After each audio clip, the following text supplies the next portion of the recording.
Gracias, Señor, por el tiempo que nos das, que podemos apartar para que tú hables a nuestro corazón y podamos escudriñar tu palabra y encontrar en ella no solamente las informaciones que alimentan nuestro intelecto, pero lecciones de vida que podemos nosotros aprender de tu palabra para moldearnos al carácter de Cristo. Señor, muchas gracias por este tiempo y bendice a mis hermanos que están por venir y también, Señor, a los que estamos aquí. Y los que no vendrán, también está con ellos, Señor, por alguna razón no podrán estar con nosotros. Te glorificamos y te alabamos, Señor, en el nombre de Jesús. Amén. La semana pasada que tuvimos la clase, hablamos de la lección número 3, vimos a Cristo, ¿no? En la narrativa del libro de Ruth. Hablábamos acerca de lo importante que es encontrar a Cristo en toda la Biblia y cómo Él estaba en cada página de la Escritura.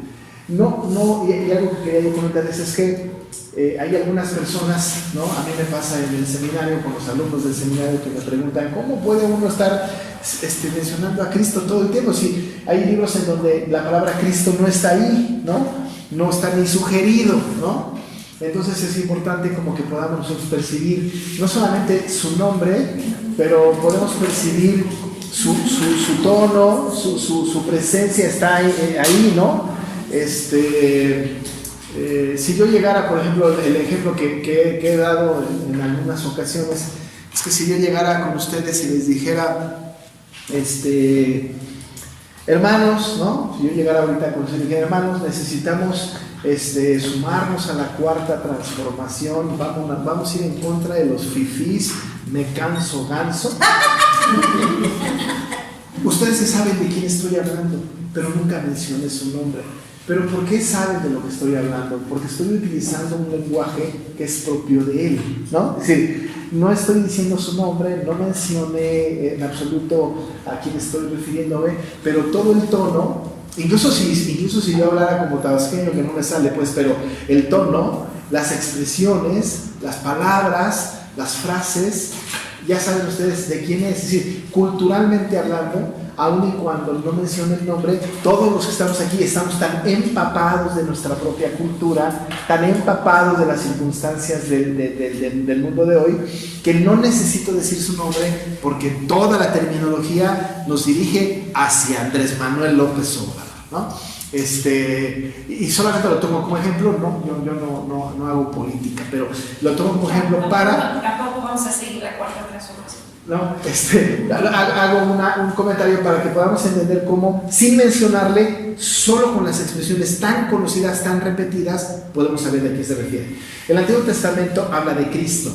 A veces no se menciona, pero el tono, las referencias, la tipología, las expresiones, la historia, nos están hablando de Él, ¿no? Por eso cuando uno está empapado de la escritura bíblica, puede percibir a Cristo en toda la Biblia, ¿no? Porque uno dice, claro, es característico de Cristo, está hablando de Cristo, toda la escritura. Y el Antiguo Testamento está en este sentido. Y cuando hablamos la semana pasada de Ruth, estábamos hablando de que Ruth está en medio de una circunstancia donde hay un prólogo y hay un epílogo. Ustedes se acordarán, ¿no? Pusimos en el pizarrón el prólogo, el epílogo, y en el centro hablábamos acerca de este Cristo maravilloso que se hablaba, ¿no? En el prólogo vimos hacia atrás la temporalidad de los jueces, y en el epílogo vimos hacia adelante en el anuncio del nacimiento de David, y juntamente con David, bueno, pues Cristo, ¿no?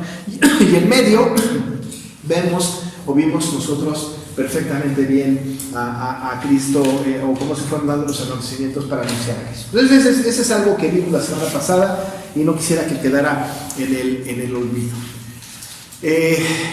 Ahora entramos al detalle, ¿no? A partir de ahora entramos al detalle del texto. Ustedes pueden ver en la lección 4 que vamos a tocar solo un versículo, que es el versículo número 1. Cualquier persona diría, ¿de veras? ¿En un versículo vamos a ocupar toda una clase? Pues sí, de veras, en un versículo vamos a ocupar toda una clase.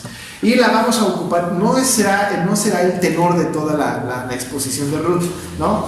Habrá bloques, ¿no? Habrá espacios muy importantes que consideremos, Pero siendo la introducción o siendo el primer, la puerta de entrada, el versículo número 1 de Ruth, vamos a tener que dilucidar algunos detalles que van a ser rectores de casi todo lo demás que viene en el libro, ¿no? Si nos van a dirigir, van a regir, ¿no?, toda la interpretación que viene a continuación en prácticamente todo el libro. Tenemos nosotros un libro muy corto, ¿no? En realidad 2 páginas nada más. Por eso es tan difícil encontrar luego los libros de la Biblia, porque están tan chiquititos que para encontrarlos está bien difícil. Pero tenemos solamente 2 páginas, 4 capítulos, una narrativa muy corta, pero muy significativa para la historia del pueblo de Israel y por supuesto para la historia del nacimiento de Jesús y todo lo que viene en la historia de la redención, porque como hemos dicho en el capítulo 4, la palabra redención se repite tantas veces que uno está de verdad pensando, ¿será algo importante la redención? Claro que sí, porque está mencionado tantas veces. Así que vamos a tratar de entrar en el detalle. No tengo determinado en mi mente cuánto tiempo nos puede ocupar este estudio, pero lo que sea necesario, porque prisa no tenemos. Lo único que nos podría sorprender es que Cristo viniera antes. Le diríamos, Señor, no terminamos de estudiar Ruth, pero tú explícanos. Y eso sería maravilloso, ¿no? Porque entonces repararía todo el daño que yo hice. Pero vamos entonces un versículo por versículo, así nos vamos caminando, a veces grandes bloques, a veces no. Pero entramos con el versículo número 1 a partir de hoy y vamos a ir como en este orden. Solamente verso 1 leeré, ¿no? Dice, aconteció en los días que gobernaban los jueces que hubo hambre en la tierra y un varón de Belén de Judá fue a morar en los campos de Moab, él y su mujer y 2 hijos suyos, ¿no? Hay algo que es muy importante que nosotros sepamos en el análisis del libro de Ruth, juntamente con el análisis de otros libros del Antiguo Testamento, juntamente con una porción de Isaías, juntamente con el libro de Oseas, alguna vez lo he mencionado, juntamente con el libro de Jonás, ¿no? Hay algunas narrativas, algunos acontecimientos que han recibido fuertes críticas de la alta crítica, ¿no? Valga la redundancia, ¿no? La alta crítica ha juzgado de una manera, me parece, encarnizada algunas interpretaciones de los libros de la Biblia. Han hablado acerca de alegorizar, ¿no? Darle un matiz distinto, espiritualizar los textos, y no hay duda de que nosotros tenemos que darle un valor espiritual, pero en la alegorización está implícita la negación de la historicidad de lo que está escrito en la Biblia, ¿no? Es decir, no sucedió, eso pasó, o es una historia contada con una moraleja, ¿no? Es una historia contada con un valor espiritual determinado para que nosotros podamos entender, pero eso no pasó. Incluso las explicaciones no tiene lógica, ¿no? Como lo que dijimos la vez antepasada, no es lógico que un hombre haya sido tragado por un pez muy grande y que 3 días haya aguantado en la barriga del pez y luego haya sido expulsado. No tiene lógica. Por lo tanto, Jonás es un libro que lo vamos a alegorizar, es un pensamiento lindo, pero es que está enseñando la resurrección de Cristo, ¿no? Pero nosotros sostenemos, ¿no?, que si la Biblia dice que un pez muy grande tragó a Jonás, hubo un pez muy grande que a Jonás tragó. Y si estuvo 3 días ahí, sí estuvo 3 días ahí. Y si fue expulsado después de 3 días, por supuesto que eso sucedió. Lo vamos a dar por cierto, no lo ponemos en tela de juicio, porque la Biblia es inerrante, es inspirada por Dios, es completamente infalible. Lo que dice sucede. En ese sentido, ¿no?, cada uno de estos libros tienen énfasis importantes al respecto de su historicidad. Atacamos la crítica bíblica a partir de la primera palabra de lo que está escrito en el libro de Ruth, ¿no? Esa primera palabra tiene un valor muy significativo para nosotros, no solamente por lo que tiene en español connota o significa en el español, sino tiene mucho valor en el idioma original.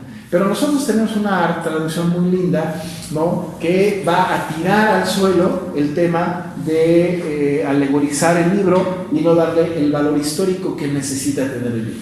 ¿En qué sentido?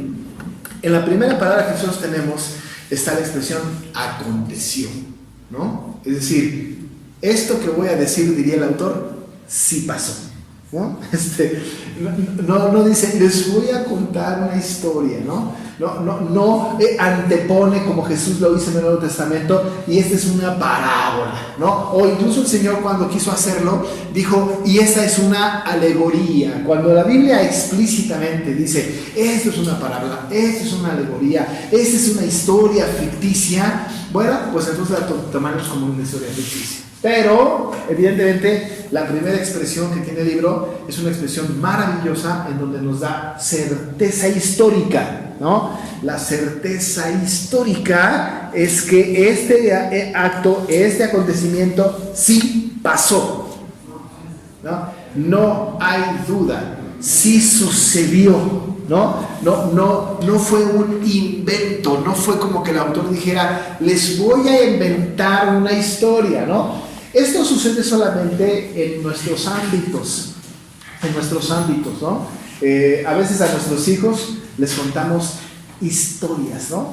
Yo me acuerdo que cuando mis hijos eran pequeñitos, teníamos nosotros 2 libros maravillosos de historias, ¿no? Míticas, ¿no? De las 1001 noches, por ejemplo, ¿no? Yo recuerdo que le contaba a mi hijo, le leía un cuento de los casi ladrones que casi roban el sol, ¿no? Y entonces teníamos muchas historias y les contamos a nuestros hijos historias y ellos se imaginan y vuela su imaginación y bueno, ¿no? Pero son historias no reales, ¿no? Y empezamos casi siempre con había una vez y entonces contamos una historia no real. Aquí nosotros tenemos una expresión muy importante en donde pues el autor, que ya hemos dicho que presumiblemente es Samuel por todo lo que ya dijimos que pensamos que es, el autor está diciendo aconteció, sucedió, fue un acto absolutamente real. Esta expresión hebraica que nosotros la tenemos como aconteció se repite 3 veces en todo el libro. Está aquí en el versículo 1 y es la primera palabra con la que nos encontramos, y luego está en el capítulo 2 en medio del versículo 3 también está aconteció, como para afirmar que lo que estoy diciendo les dice el autor sí pasó, ¿no? En el capítulo 2 verso 3 dice, fue pues y llegando espigó en el campo en pos de los segadores, y aconteció que aquella parte del campo, es decir, esto sí sucedió, ¿no? Aconteció. Es muy importante la palabra porque nos habla de la veracidad de la historia. Y en el versículo número 8 del capítulo 3, vuelve a empezar el versículo 8 del capítulo 3 diciendo, y aconteció que a la medianoche, ¿no? Estamos hablando de actos absolutamente comprobables, porque el autor está dando una historia veraz, verídica, de las situaciones que estaban sucediendo en aquella época, en el momento de la historia del pueblo de Israel. Así que entonces la primera cosa es muy importante.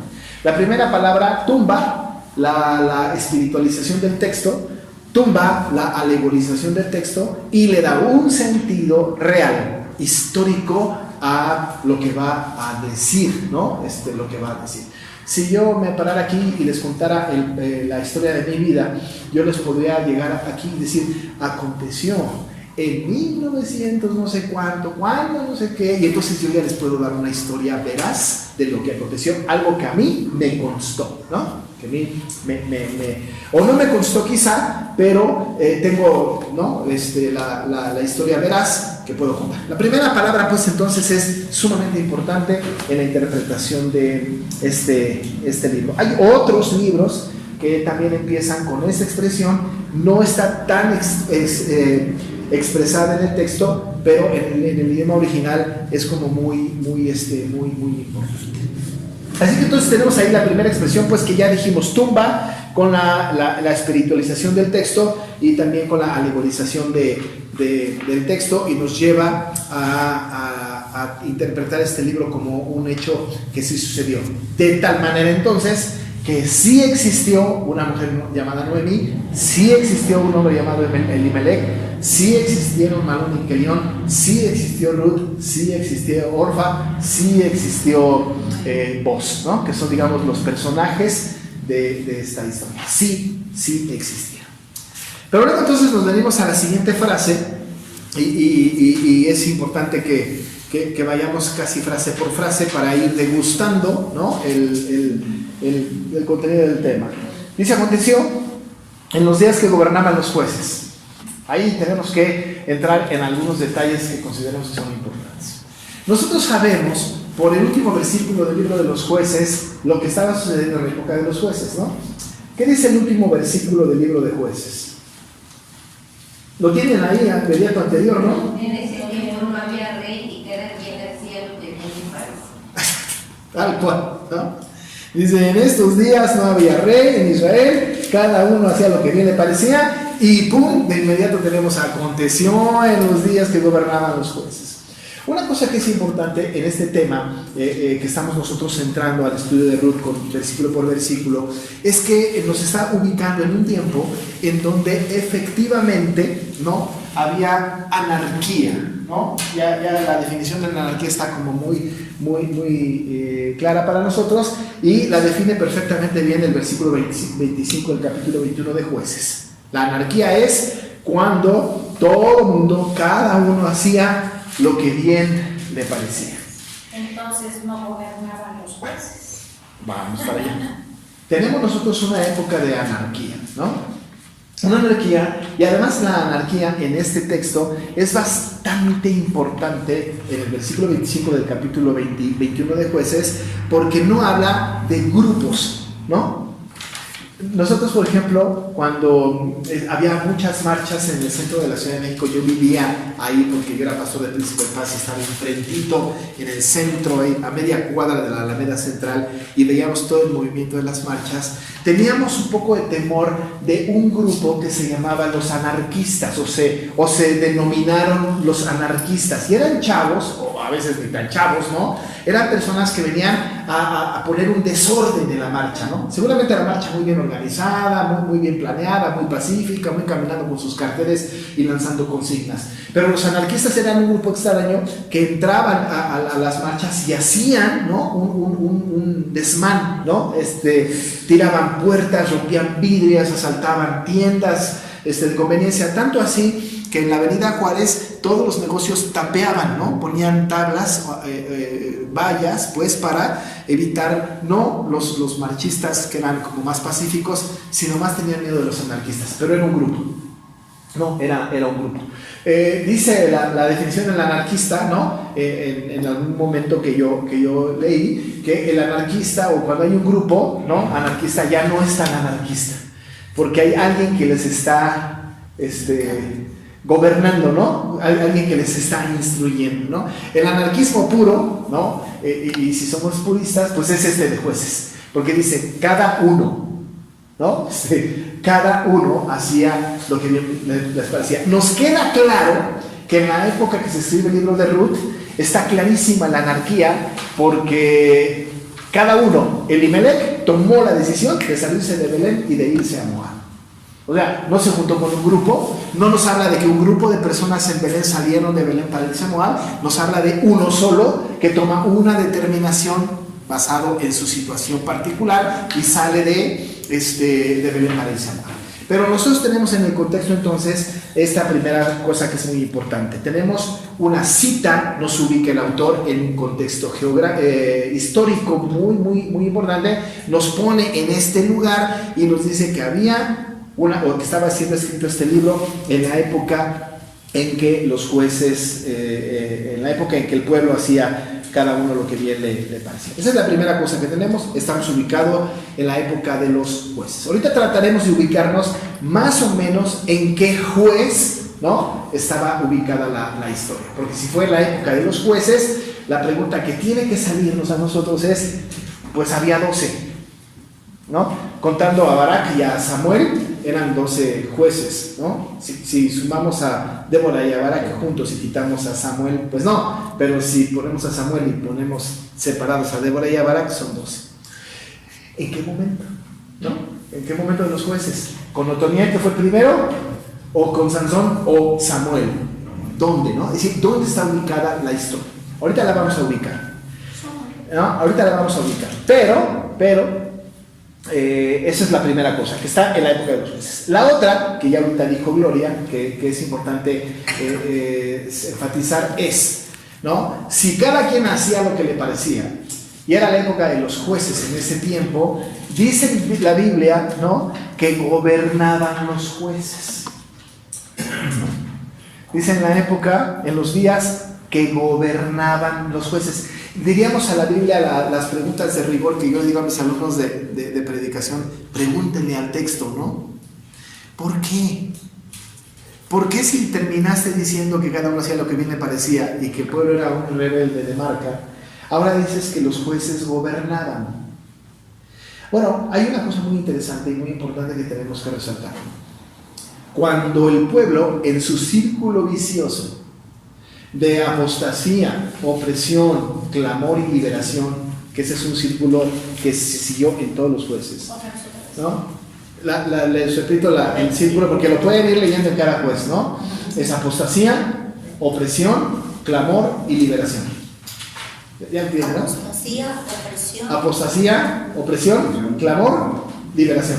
Ahora lo refiero muy rápido. El pueblo apostató muchas veces porque se fue tras otros dioses, ¿no? Es decir, negó a Jehová y se fue tras otros dioses. Eso pasaba cada vez en la historia de los jueces. Luego hubo opresión. El Señor permitió que un pueblo, como los edomitas, los moabitas u otros, vinieran, ¿no?, y subyugaran al pueblo. Había opresión.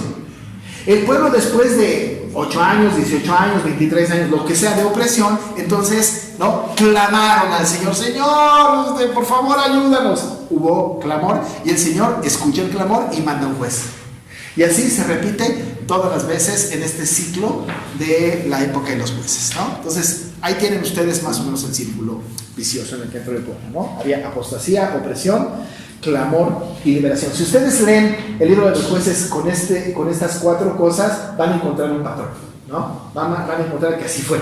Apostató el pueblo, el Señor lo oprimió con un rey malvado, con un pueblo hostil a Dios, y luego el pueblo cae: no, Señor, ayúdanos, y luego el Señor los libera con un juez, y vuelven a apostatar, y vuelven a ser oprimidos, vuelven a clamar, vuelven a liberarlos. Señor, ayúdanos, los libera, y otra vez apostatan, y así se la llevan. En la época de la apostasía,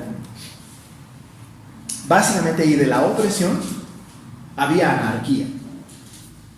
Pero en la época del clamor y la liberación, hubo quien gobernara. Me explico, ¿no? Es como obvio, ¿no? De tal manera que tenemos que entender que la época en que está colocado el libro de Ruth debe de ser no en el momento de la opresión y la apostasía, sino en el momento del clamor y la liberación. Normalmente, ustedes van a poder revisar el libro de jueces cuando los jueces, cada juez gobernó, con cada juez juzgó. No fue un juicio de una semana, un mes, hubo años enteros. Hubo momentos de 20 años de un juez juzgando, o de 18 años, o de 12 o de 8 años, ¿me explico? O sea, fueron tiempos largos donde los jueces juzgaron. De tal manera que la anarquía se daba en el momento de la apostasía y de la opresión, y el juez que juzgaba, la época de los jueces, ¿no?, el día de los jueces, fue un momento donde el juez juzgaba y había paz, y había alguien que determinaba el caminar del pueblo. Por eso la Biblia, en la época de Ruth, cuando dice que aconteció en el día que gobernaban los jueces, lo debemos acomodar, y ahorita vamos a buscar un lugarcito, no caprichosamente, sino por el texto, en donde justamente gobernaban los jueces, que fue en el momento en donde Elimelech toma la determinación de salir de Belén para irse a Moab. Debe haber sido acomodado, según los historiadores, en este tiempo importante en donde los jueces juzgaban, ¿no? Los jueces hacían esta tarea. Así que tenemos ahí las 2 ideas principales. Bueno, no principales, pero primeras, ¿no? Aconteció, tumba la espiritualización del texto, la alegorización del texto, y los ubica históricamente en el tiempo, los días en que los jueces gobernaban. Así que era un momento muy, muy, muy importante de gobierno de los jueces. Hubiese sido distinto en otro momento, hubiese sido incluso hasta justificable en otro momento. No hay juez, no hay quien juzgue, estamos en opresión, el pueblo está apostatando, nosotros somos muy cristianos, muy puros, nos vamos. Eso hubiera sido una circunstancia. Pero en la época de que el juez juzgaba, se salió Elimelec, eso también tiene un significado particular, ¿no? Porque en verdad había un juez que estaba juzgando. Ahorita vamos a revisar de qué estamos hablando o de qué juez es que estamos nosotros hablando, ¿no? Ubicamos, para que podamos ir en el camino correcto, vamos a tratar de ubicar, y no por fechas, sino cronológicamente, porque está narrado en el libro de los jueces, cuáles fueron los jueces que juzgaron. Y no, siempre a mí me gusta porque el tema de memorizar cosas es bien importante para nosotros, ¿no? Y no se las voy a preguntar. Me acuerdo cuando estudiamos el libro de Efesios, nos memorizamos el primero y el segundo viaje misionero, ¿no? Creo que Gloria se los aprendió, ¿no? ¿Se los aprendiste, no? Sí, de acuerdo, ya tiene muchos años, no muchos años, pero tiene 2 años, 3, ¿no? Y luego cuando estudiamos Apocalipsis se aprendieron de memoria los apóstoles y los patriarcas, no los patriarcas, las 12 tribus, ¿no? Me acuerdo. Hoy nos vamos a aprender 12 más. Y si no nos lo aprendemos hoy, que pienso que no nos lo vamos a aprender, sí para las próximas, ¿no? ¿Quiénes y en qué orden fueron los jueces? Porque el libro nos ubica en la época de los jueces. Se los voy a decir, y ustedes lo pueden anotar o lo pueden después buscar. Lo más lindo sería leer jueces e ir anotando el juez que va, ¿no? Porque así sería una tarea linda. Empezamos con Otoniel. Solamente voy a mencionar los jueces: Otoniel, Ahod, A-O-D, Samgar, con ese, Samgar, Otoniel, Ahod, Samgar, Débora, y tiene que necesariamente estar pegadito a Barak, porque Débora convence a Barak, ¿no? Entonces, Débora a Barak, ¿no? Tolá, Jefté. ¿Y Gedeón? No va primero. Sí, bueno, perdón, ponemos Gedeón. Bueno, no sé, yo no sé. Es Débora. Vamos a ponerlo, ¿no? Tolá, pongan a Gedeón, luego Tolá, Jefté, Jefté. Ibsán, ajá. Ibsán, ya les dije, ¿verdad? Con Z. Elón, Abdón, A-B-D-O-N, Abdón, Sansón.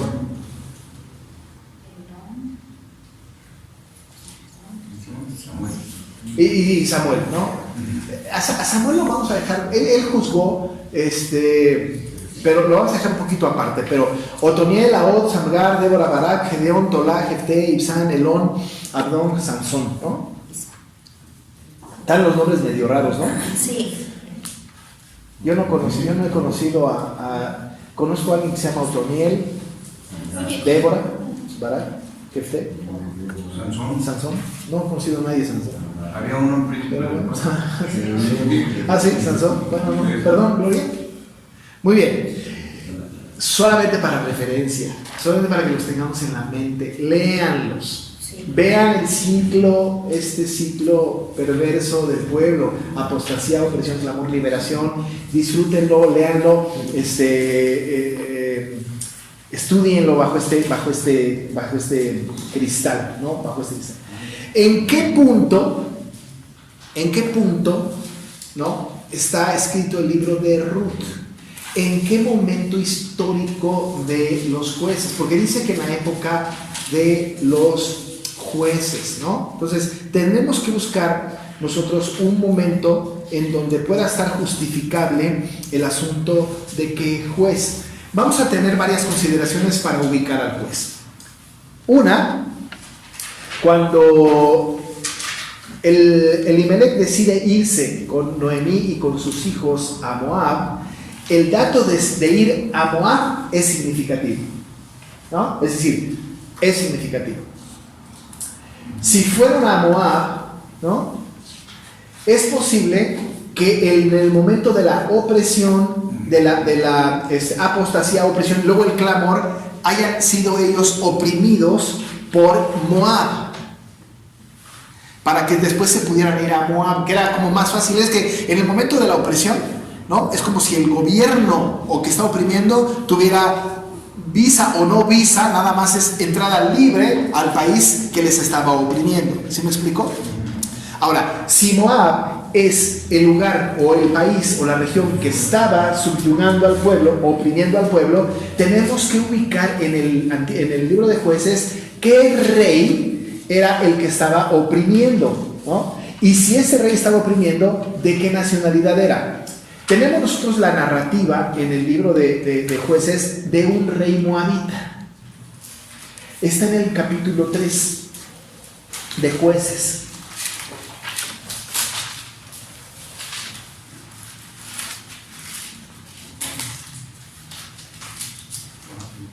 $3:12. Bueno, sí, en el versículo número 12. Dice: volvieron los hijos de Israel a hacer lo malo ante los ojos de Jehová. Ahí está la apostasía, ¿no? Y Jehová fortaleció a Eglón, rey de Moab, contra Israel, por cuanto había hecho lo malo ante los ojos de Jehová. Ahí está la opresión. ¿En el qué es? 3:12. ¿De qué? De Jueces. Sí, perdón. No dije de qué, ¿verdad? Sí. Perdón. Ajá. Eglón. Y no me gustaría morir como él. No, a nadie, ¿no? Primero hay que estar gordo para morir así. Y ninguno de nosotros está gordo. No, vamos. 12. Le hundieron su corazón. 12. Ajá. O sea, Ya el vieron. malo fue Lor. Eglón es el malo. ¿Eglón? Eglón. Sí dice la Biblia en el versículo número 12 del capítulo 3 de Jueces: volvieron los hijos de Israel a hacer lo malo ante los ojos de Jehová. Ahí está la apostasía. Y Jehová fortaleció a Eglón. Fíjense nada más, Jehová fortaleció a Eglón. Es decir, el Señor, ¿no?, los pone en opresión, ¿no? Eso es interesante. A Eglón, rey de Moab. Así que entonces, si tenemos que ubicar la historia de Ruth en el momento en que salen de Belén, ¿no?, sin afirmarlo categóricamente, los intérpretes del libro refieren, ¿no?, que la historia de Ruth se desarrolla, de la salida de Elimelech y de Noemí, se desarrolla durante el tiempo del gobierno moabita, que lo tenía como reino Eglón. Y Eglón reinó, o los moabitas gobernaron, pues subyugaron, oprimieron al pueblo por 18 años. Teniendo en cuenta que Noemí, y aquí es muy importante que entonces tengamos el asunto del texto, ¿no? En el versículo 6 del primer capítulo de Ruth, dice, ¿no?, en el 6 de Ruth, que se levantó con sus nueras y regresó a los campos de Moab, porque oyó en el campo de Moab que Jehová había visitado a su pueblo para darles pan, ¿no? Y si también tenemos como referencia que allí estuvo 10 años, según el versículo 4 de Ruth 1, los cuales tomaron para sí mujeres moabitas, el nombre de una era Orfa, el nombre de la otra Ruth, y habitaron allí unos 10 años. Saquemos nuestras conclusiones. Ojalá y ustedes puedan sacar la conclusión que yo saco. Tenemos acá la referencia: 10 años en Moab. Después de 10 años en Moab, Ruth se entera de que en Belén ya hay... Noemí se entera de que en Belén ya hay pan. Eglón reinó 18 años sobre Israel, ¿no? Entonces, si fueron 18 años y Noemí se regresa cuando ya termina la opresión de Moab, porque ya era, entonces de los 18 para atrás, ¿no?, tenemos que contar. Y si fueron 10 años, significa entonces que 8 años estuvieron Elimelech y Noemí en Belén bajo la opresión de Moab, ¿no? 8 años. Se van a Moab, permanecen 10 años en Moab, termina el reinado de Eglón porque aún lo mata de una manera inmisericordia, ¿no? Y después regresan cuando ya Eglón ya no es más el que gobierna sobre Israel. ¿Sí van conmigo? Estamos hablando de un periodo largo.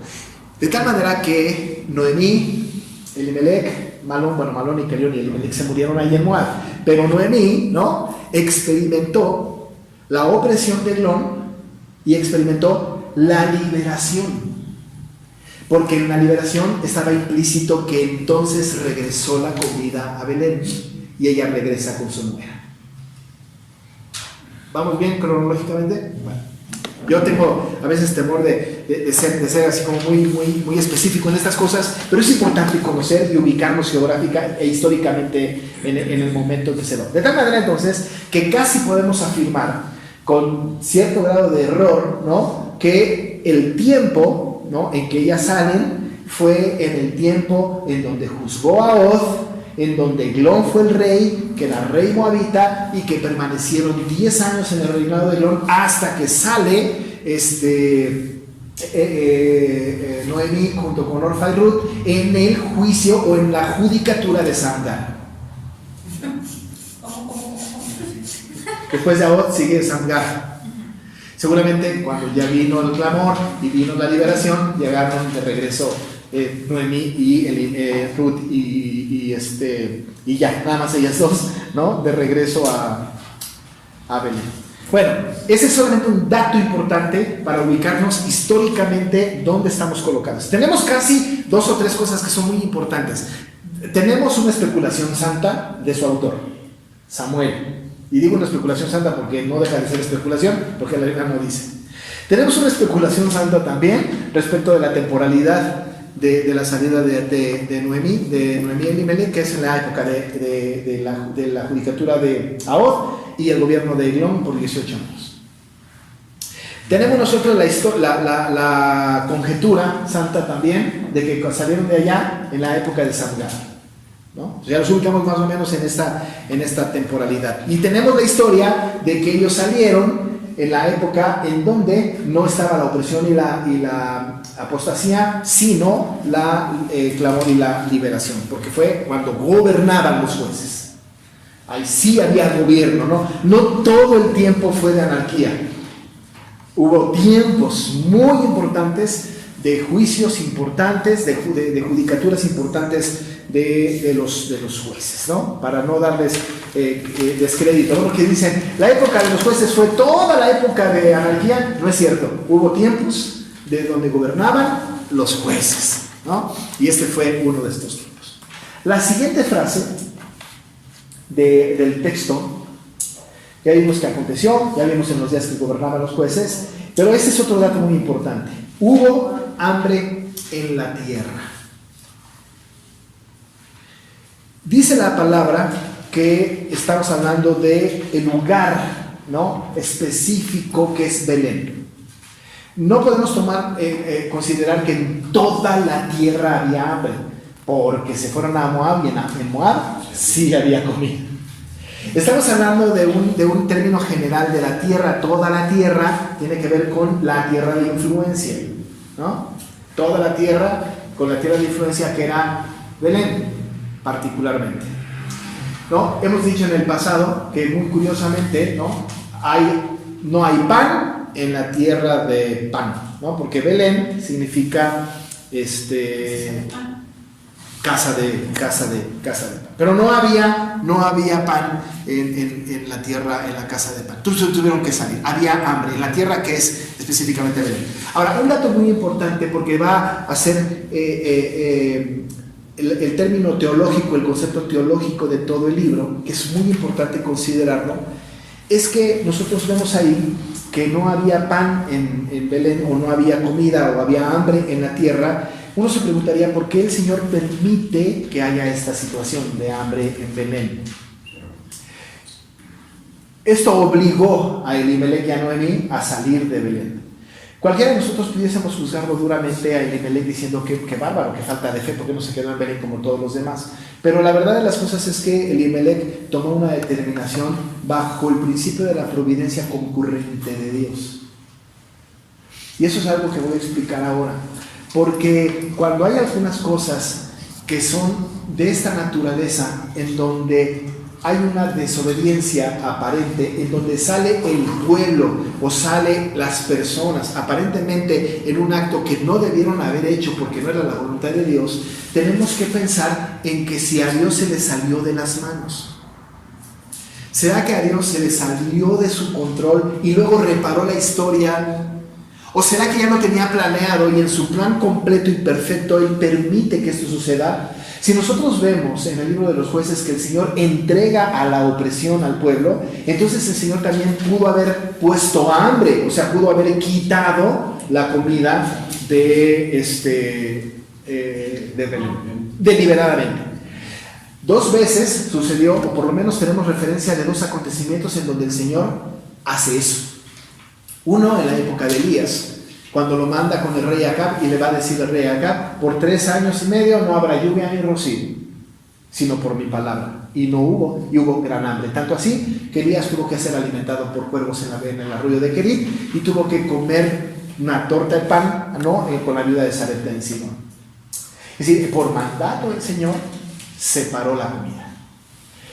Otro momento muy cercano al momento de Elías es cuando Eliseo, ¿no?, le va a advertir a la tsunamita acerca, y lo tengo ahí en la lección, del hambre que viene, y la manda a la tierra de los filisteos, ¿no? Es una historia muy parecida a la de Ruth, porque va a mandar a la tsunamita a la tierra de los filisteos, una tierra más hostil que la de los moabitas, porque los archirrequete contra enemigos de los israelitas no son los moabitas, son los filisteos. Y va a mandar a la tsunamita con los filisteos. Eso está narrado en 2 de Reyes 8, 1 al 2. ¿Por qué hace esto el Señor? ¿No? ¿Por qué lo propicia? El libro de Ruth es un libro que tiene una gran enseñanza que tiene que ver con la doctrina de la providencia.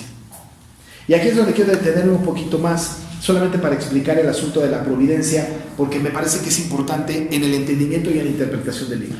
En la providencia hay 3 conceptos, ¿no? 3 conceptos que tenemos que aprender hoy.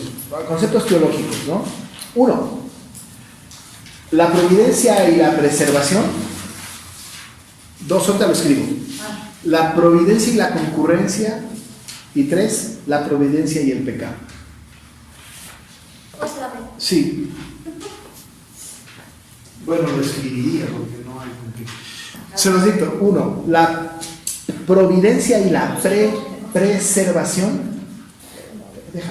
¿Y qué? Preservación, la preservación. 2, la providencia y la concurrencia o cooperación. Y 3, la providencia y el pecado. ¿La concurrencia y qué pasó? Y el pecado. Las 3, ¿no? Las voy a repetir: providencia y preservación. ¿Puedes escribirlo? Providencia y preservación. Providencia y concurrencia o cooperación. Providencia y pecado.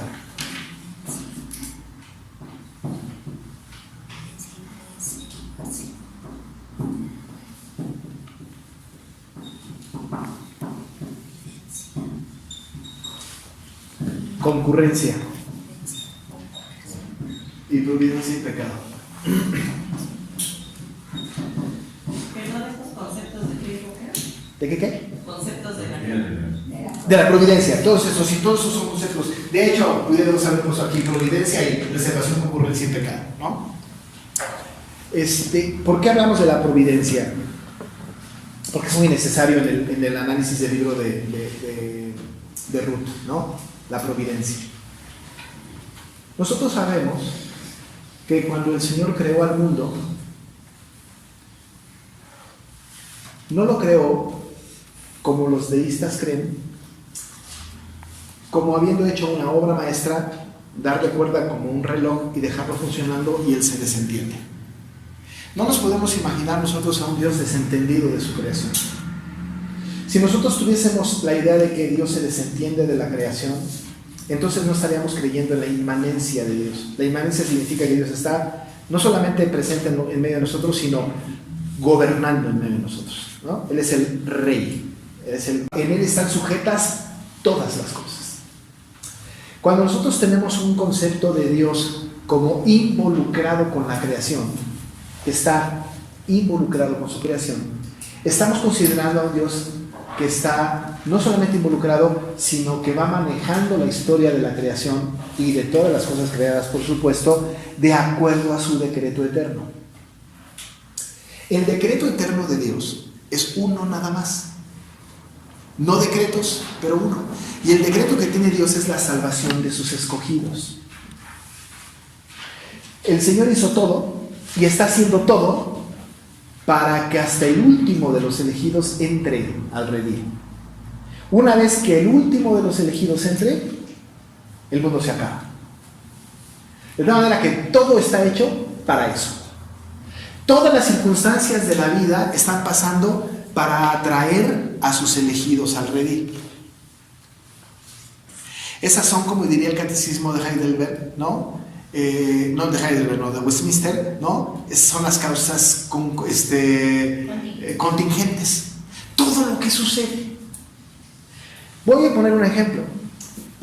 Conocí una historia hace muchísimos años cuando yo iba a predicar, a dar algunas conferencias a un lugar allá en Yucatán que se llama una playa que es Chuburná Puerto.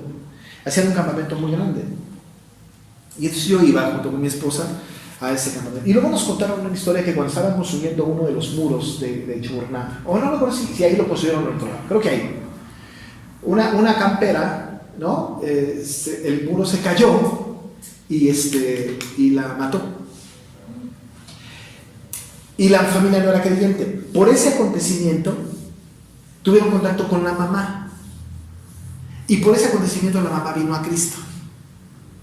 La gran pregunta a lo largo de a la historia, lejos de la historia, es: si la niña no hubiese venido, si la niña no se hubiese puesto en ese muro, si la niña no hubiese muerto en ese muro, la mamá no conoce a Cristo. De tal manera que nosotros concluimos que entonces la muerte de la niña con el muro tirado era una causa contingente, que estaba siendo determinada por Dios, dirigida por Dios, para atraer a una de sus elegidas al redil. ¿Me explico? Todos son causas contingentes. Cualquiera de nosotros podemos pensar en el pasado: si no hubiera pasado esto o aquello, lo demás allá, no hubiera conocido a Cristo. Eso que pasó fue contingente para que nosotros llegáramos al conocimiento de Cristo. Hay gente que ha estado en prisión y que en prisión conoce de Cristo. Si no hubieran entrado a prisión, no hubieran conocido a Cristo. ¿Me explico? Acá todas son causas contingentes en el gran decreto. Pero ¿qué instrumentalidad tiene Dios para las causas contingentes? ¿De qué se vale Dios para eso? Una palabra: providencia. ¿No? La providencia. Nosotros pudiésemos decir, como la católica romana, la santa providencia, y no estaríamos como equivocados, ¿no? Aunque no le atribuimos una personalidad para decirle la santa providencia, creemos que es una providencia santa sin lugar a dudas. ¿De qué se vale Dios? Pues para cumplir su decreto de la salvación de los hombres, se vale de la providencia. Cuando hablamos de la providencia en este sentido, hablamos de tres cosas. Uno, la preservación, la concurrencia y el pecado. En primer lugar está la preservación. La preservación es un acto de su providencia, porque el Señor, ¿no? Dice la definición de preservación, yo la escribí, son 2 líneas muy sencillas. Dios sostiene las cosas que ha creado junto con las propiedades con las que las ha dotado. Otra vez, pastor. Sí, están complicadas las cosas, ¿verdad? Dios sostiene las cosas que ha creado junto con las propiedades con las que las ha dotado. ¿Sí está como claro eso? Sí. Los que asintieron con su cabeza nos pueden explicar. ¿A qué se refiere con propiedad? Sí, Qué bueno exacto. que se preguntan. ¿Y qué adoptamos? Excelente. Tenemos la definición de la providencia en la preservación. Dios sostiene las cosas que ha creado junto con las propiedades con las que las ha dotado. A nosotros nos ha dotado con ciertas características o propiedades, a nosotros los seres humanos. Ahora, nosotros no somos los únicos creados, ¿cierto? Es decir, la creación es extensísima. Por ejemplo, Él ha creado las estrellas y les ha dado propiedades. Y las estrellas están haciendo lo que su creador le dice, ¿no? Y Dios les sostiene, les preserva junto con las propiedades con las que le creó. A partir de las propiedades con las que la creó, el Señor preserva la vida de las estrellas o la utilidad de las estrellas. Así con los animales, así con los árboles, así con lo visible e invisible, lo tangible y lo intangible. En cuanto a nosotros, el Señor nos sostiene, ¿no? Nos preserva con las propiedades con las que nos ha dotado. Nos preserva en nuestras características particulares, en mis determinaciones, en mis sentimientos, en mis emociones, en todo mi proceder. Él de todas maneras me preserva, ¿no? Con las propiedades con las que me ha dotado. Es decir, para hacer su plan perfecto, ¿no? Yo no soy un títere, digamos así, de Dios, ¿no? Sino que me ha dotado con ciertas características, y en esas ciertas características el Señor me preserva. Vamos a suponer y vamos a poner a Elimelech de ejemplo. ¿Por qué razón se fue de Belén? ¿Quién sabe? Pero una posibilidad, y esa es una especulación no santa, sino es una especulación pecaminosa porque es mía. Supongo yo que Elimelech se fue porque se desesperó, porque era impaciente. Ahora, una característica que Elimelech tenía, seguramente, digo especulando un poco, es impaciencia. Pues Dios le preservó tomando en cuenta sus propiedades particulares con las que les había dotado. No sé si me explico. Es decir, toma esta situación, ¿no? Y le preserva a pesar de su condición. Yo tengo un familiar, ¿no? Y lo que él tiene es lo que yo llamo la prudencia temeraria. Es mi suegro, pues, no se está grabando eso. Ah, sí, bueno, pero no me está viendo, ¿no? La prudencia temeraria. Es tan prudente que da miedo. Me acuerdo que no se vaya a llevar eso, pero él, lo quiero mucho a eso. Yo creo que cerca de 25 años, ¿no? Planeó salirse de la Ciudad de México. Cada vez me tengo que salir, pero hay que ser prudentes. Hay que irnos con calma. Tenía prudencia temeraria. Si ya estás viendo todo, ¿por qué no te vas? Calma, calma. Esa prudencia era temeraria. Bueno, el Señor utiliza esas propiedades, esas características de Él, de su personalidad, para hacer su obra. Porque igual en su prudencia, el Señor trajo, aunque no sepa, posiblemente a alguien a la salvación. ¿Sí me expliqué? Porque Él sostiene, el Señor en su providencia, en esa preservación, sostiene las cosas que ha creado junto con las propiedades que les ha dotado.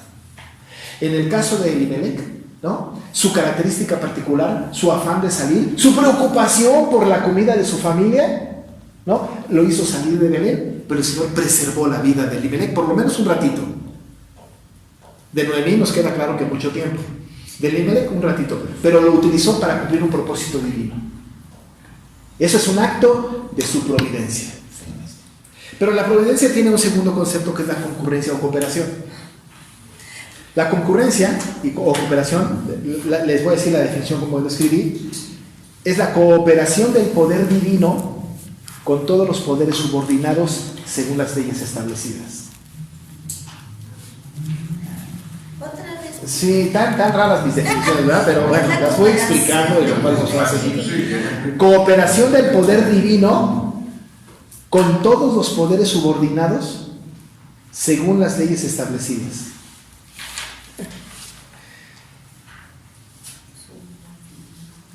Y cualquiera que lo desconstantinopolice se cooperación del poder divino con todos los poderes subordinados según las leyes establecidas. No sé si después de repetirlo muchas veces como que ya va, ¿no?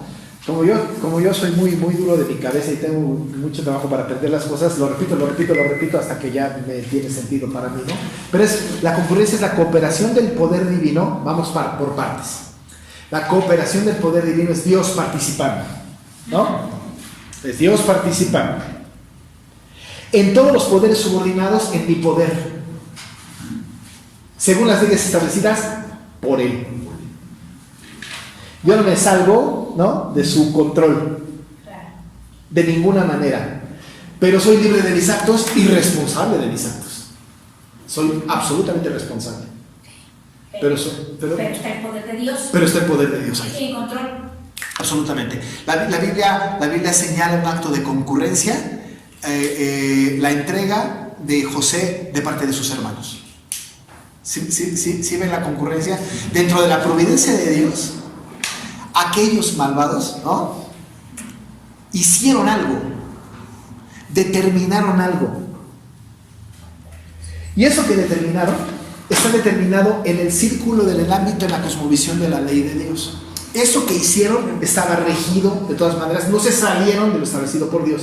Y como quiera que sea, lo hicieron. Era un acto de ellos y el Señor de alguna manera, ¿no?, participa en esto para cumplir un propósito divino otra vez. Porque al final del libro de Génesis nosotros encontramos el texto que dice: José, ustedes actuaron para mal, pero Dios todo lo cambió para bien. Porque había una providencia concurrente. Y por supuesto también una preservación, porque el Señor estaba preservando su línea para cumplir con su propósito, ¿no? Pero había ahí una providencia. Este acto fue providencial. Nosotros lo etiquetamos: qué malvados fueron esos hermanos, qué terrible situación, pero fue un acto de la providencia. Pero absolutamente responsables los hermanos de eso. Y debían de ser juzgados por eso. Y deben de ser castigados por el Señor por eso. No se les quita la responsabilidad, pero a Dios no se le escapa nada. Ese fue un acto de la providencia concurrente de Dios. No, nosotros le decimos a esos actos de la providencia concurrente algo así como las casualidades de Dios, ¿no? Sí. Más o menos. Sí, exacto, O sea, ¿no? Que eso de las casualidades suena claro, no hay no hay tal cual, ¿no? es Exacto, la ¿no? providencia. Y algunos hasta majaderamente dicen las diosalidades o algo así. Dios, ay, eso me hace explotar mi cabeza. Eso no existe. No está en ningún lado de la Biblia, ¿no? Pero sí la providencia. Pero sí la providencia, ¿no? Sí, porque pueden cambiar diosidencia por providencia, sería Dios nos magnífico. permitió ese mal, Sí. porque estaba de acuerdo con el plan que tenía. Claro, absolutamente, claro, estaba alineado con su plan, pero completamente alineado con su plan. Y entonces lo permite, porque la venta de José fue un acto de su providencia y fue una situación contingente, porque él debió haber llegado a Egipto y gobernar sobre Egipto.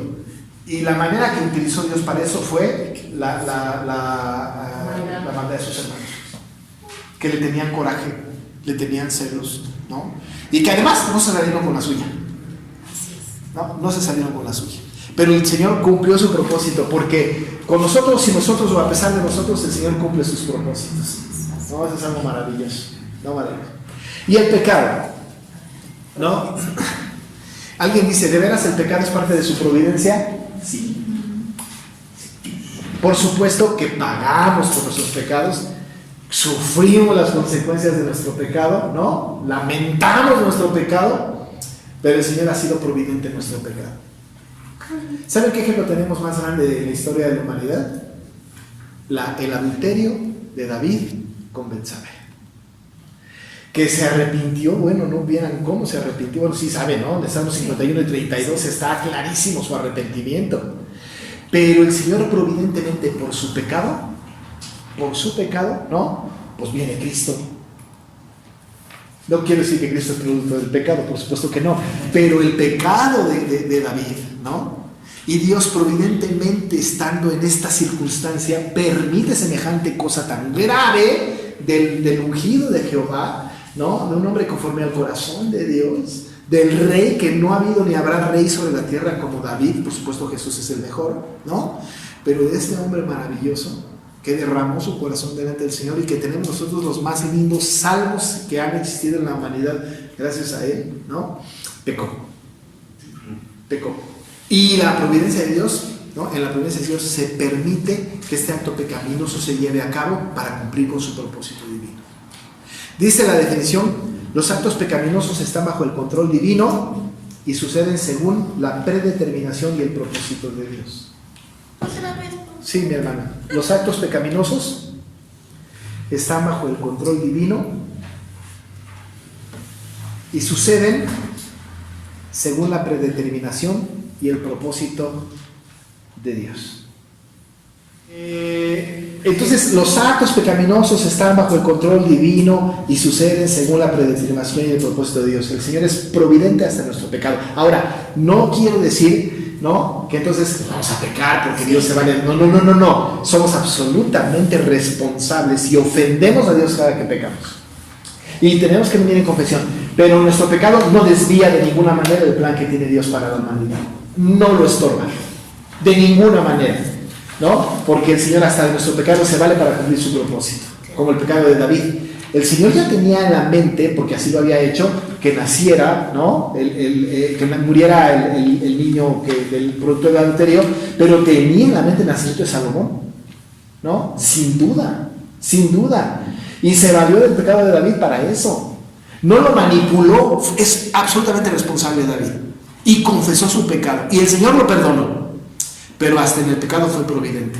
Cada que nosotros pecamos, así es providente, aun y cuando nos demanda por nuestro pecado. Y tenemos que venir a Él en arrepentimiento, en fe, sí, exactamente, ¿no? Pero Él ha sido providente. En la historia de Ruth vemos preservación, concurrencia y pecado. El Señor preservando, ¿no?, preservando su pueblo porque hay promesa. Concurrencia, ahí está cooperando con esto porque permite que él llegue hasta Moab. Hay pecado porque hay desobediencia. Pero el Señor de todas maneras cumple con su voluntad. Cuando la palabra dice hubo hambre en la tierra, fue un acto de la entera providencia de Dios para cumplir con su propósito, ¿no? Un propósito divino. Y ya tenemos que terminar. Pero solamente termino diciendo que entonces un varón de Belén, que ya sabemos que es Elimelech, y ya sabemos que es de Judá, porque Judá es la región, Belén es la ciudad, ¿no? Como decir Estado de México y Atizapán, decimos Judá y Belén, bueno, Atizapán, ¿verdad? Estado de México y Naucalpan, o ciudad satélite, ¿no? Así es, Judá y Belén, ¿no? Belén es parte de Judá.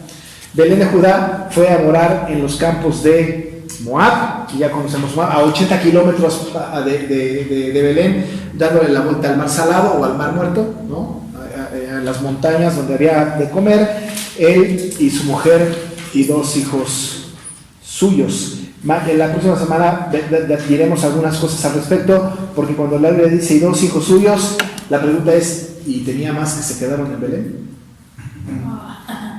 ¿Sí me explicó?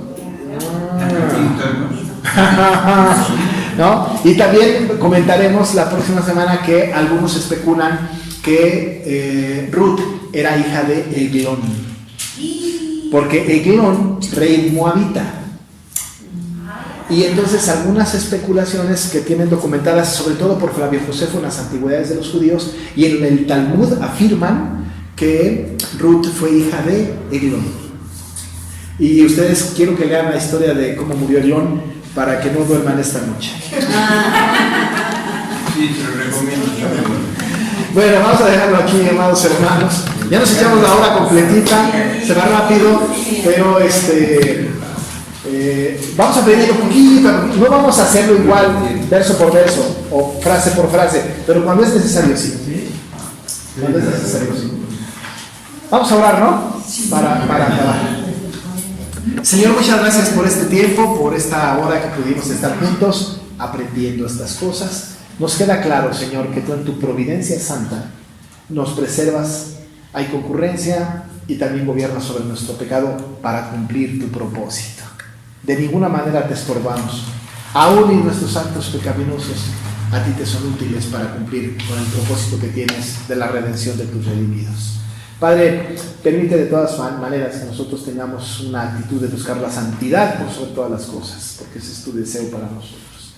Y gracias porque aprendemos de Ruth, del libro de Ruth, cómo, Señor, tú has manejado la historia tan sabiamente que fue absolutamente necesario que pasaran todas estas cosas para que David naciera y a la postre el Señor Jesucristo.